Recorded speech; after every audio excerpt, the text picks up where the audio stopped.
Hello again, it's Mr. Pete, your YouTube shop teacher, and this is episode number 81 of my This and That series. I have a lot of things to cover, and this is the second week in July 2024, just in case you're watching this years from now. But I'd like to start out by thanking all of you that helped me recently in my plea for help, and I had countless people contact me and give me comments and emails and so on, helping me get my computers up and running, and everything's pretty darn good right now. Just one little issue that I am dealing with, and you know, it's hard for an old man, so I really appreciate that. And I think 30,000 people watched that temporary video, so it's very heartening to think that that many people would help me or watch the video. Not that many helped, but a lot offered help, and that video is no longer available. But before I start what I intend to tell you here in this video, I'm going to spend a little time talking about Jim Bollinger. Most of you know him. He has his own website.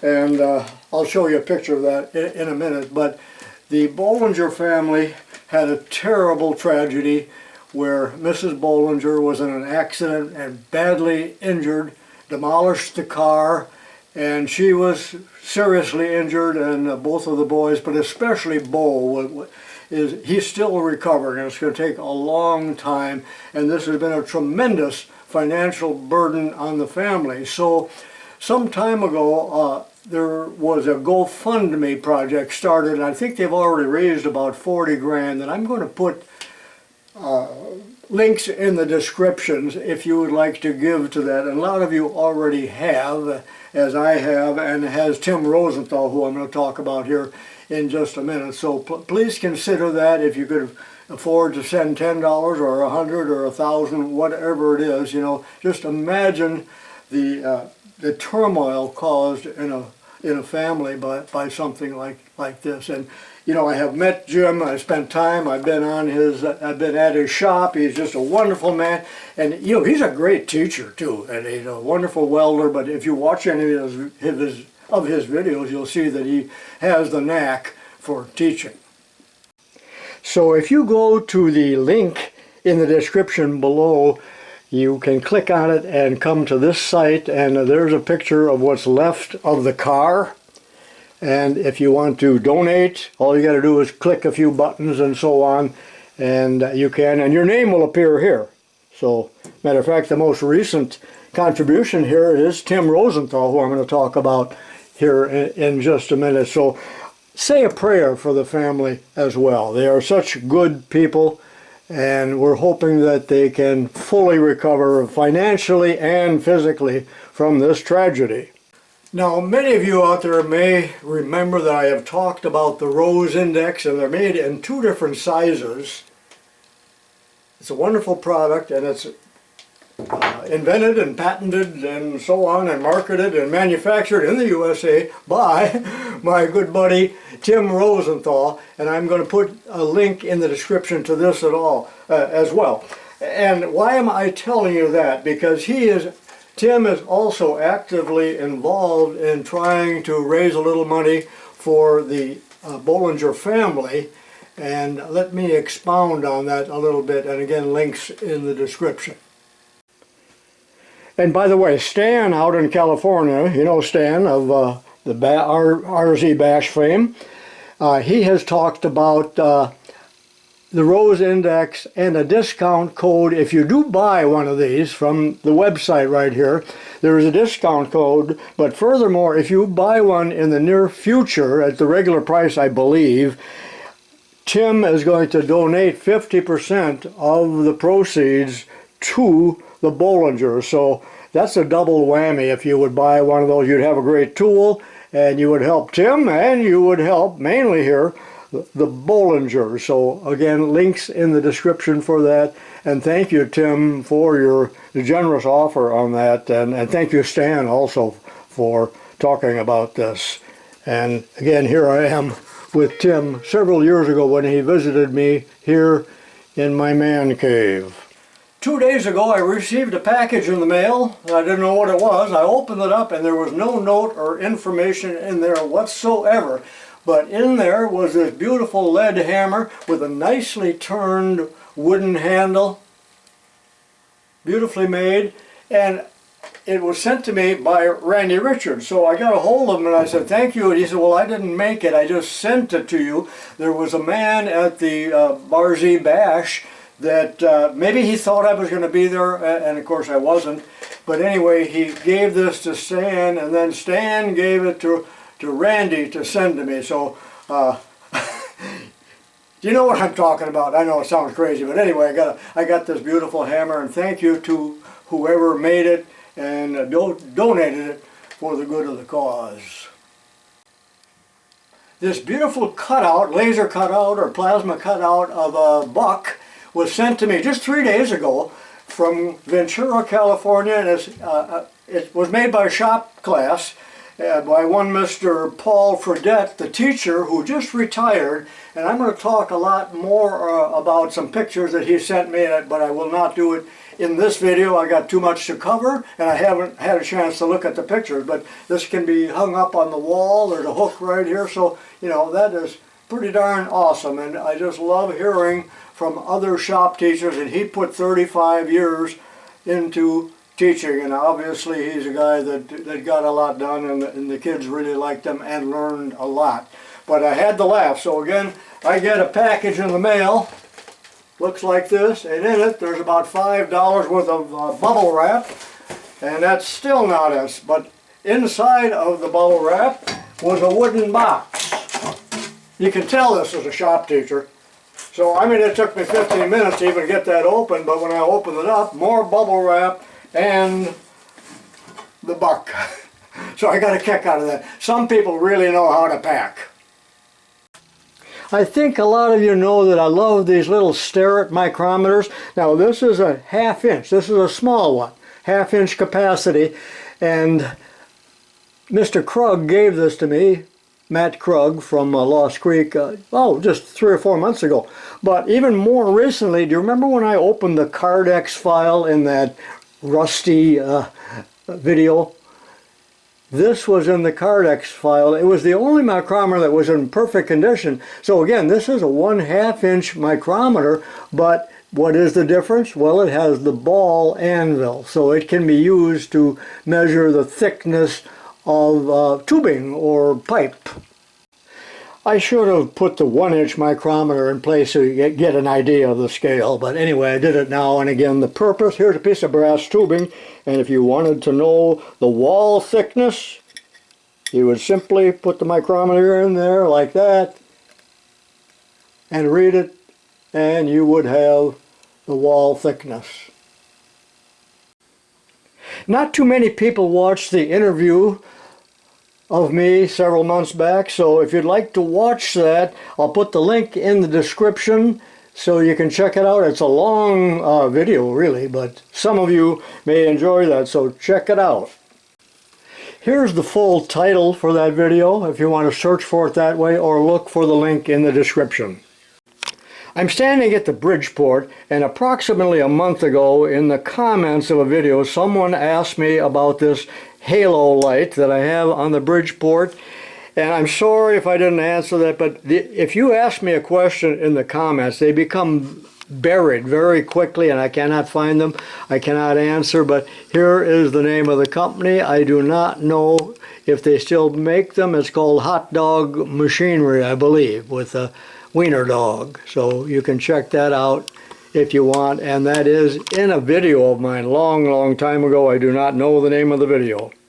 As you know, I'm a big fan of Vaughan and Bushnell hammers, and I made a great video, if I do dare say so myself, a visitation of the plant about 5 years back, but you may have recalled that they were going out of business, but fortunately a month or two ago they were bought out by Marshalltown. And Marshalltown manufactures all types of masonry tools for cement work, concrete work, and so on. So they are in charge, and they will continue making this fine line of hammers down in Bushnell, Illinois. Hello, Craig. Regular viewers of mine may recall that there was quite a discussion about a year ago about what is the purpose of the tang on a taper shank drill bit. Just drill. People get mad when I say bit for some reason, but anyway, often it spins, in the quill, as you can see by the marks here. So I had thought, I think I had been taught from day one that this is to prevent the drill from spinning in the quill. But there was a tremendous argument saying, no, the taper is what holds it. This is just used to knock it out of the spindle with the drift. So you may also recall that I purchased this book really only 1 week ago, and in perusing it I ran across something most interesting, and it is the first time I've ever seen it in print. I'm going to zoom in. So let me read this aloud. You'll find this interesting. About 60% of the driving is done by friction between the drill and the socket. The balance is done by the tang. One should never use a socket that is battered or bruised or runs out of true. So, we were both right. You more correct than I, but it serves a dual purpose. Again, I have never seen that in print, and this is a 1942 book. Very recently I made a video on the VersaVice. A lot of you watched that, but just a quick update here. Remember, I restored it and I repainted it and all of that, but in this little oval, if you can see this, there should be a decal saying VersaVice, but there was really nothing left of that, so I took it off and painted over it. Well, very shortly after I made that video, I received in the mail from New Jersey, from a Mr. Shear, a VersaVice decal. Now, he makes these and sent this free of charge, so let's go ahead, and thank you, Mr. Shear. Hope I pronounced your name right, so I'm going to go ahead and apply this to the vise, and we'll take a look.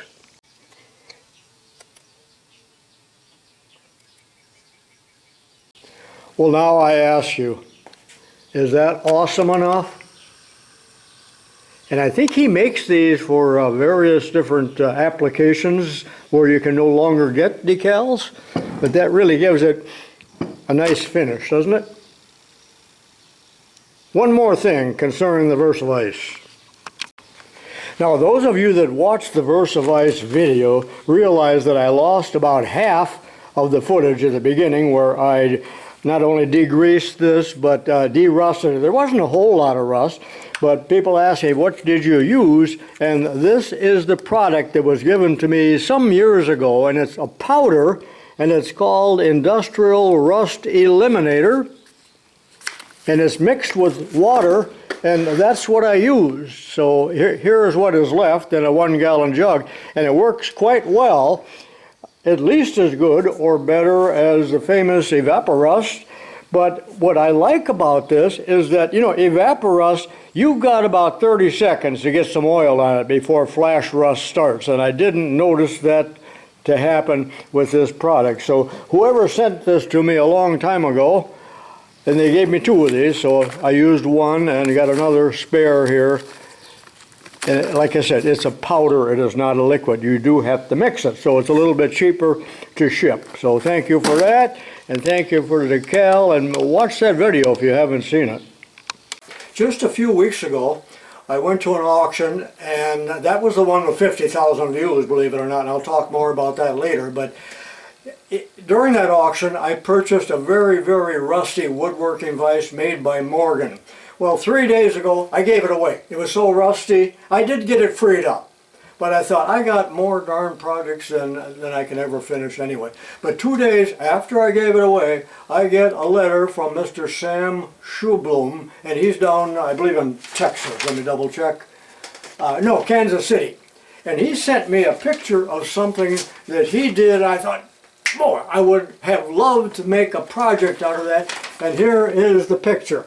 There is a woodworking vise, and he put basically, I guess you'd call it, a crank handle off of a Bridgeport on it for a rapid traverse. How neat is that? I would love to have done that, but I really don't need another project. Thank you, Sam.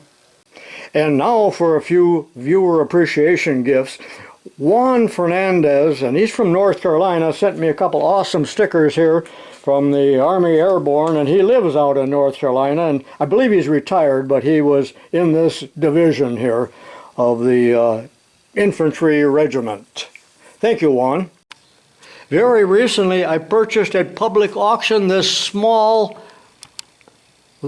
drill press, and I found out that it's actually made by Walker Turner, so it's kind of awesome even though it is a rusty hulk of junk. But I will talk about this in another video in the not too terribly distant future.